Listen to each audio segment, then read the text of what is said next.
My name is Nidek. I'm the National Sales Manager here at TUTCO SureHeat. Today we're going to be talking about one of our max air heaters and how to install it.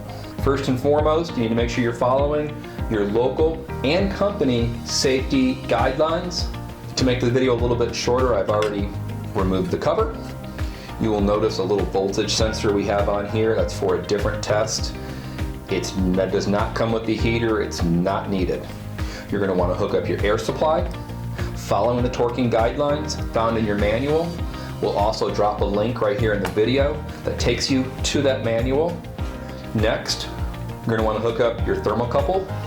Your S1 relates to a sensor on the inlet of the heater. Your S2 correlates to a sensor on the exhaust of your heater.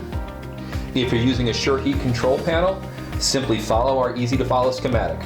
Next, this heater here is 6 kilowatt 480 volt 3-phase.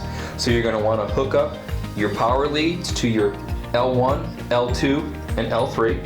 Then your ground to either in the panel or somewhere else in your system.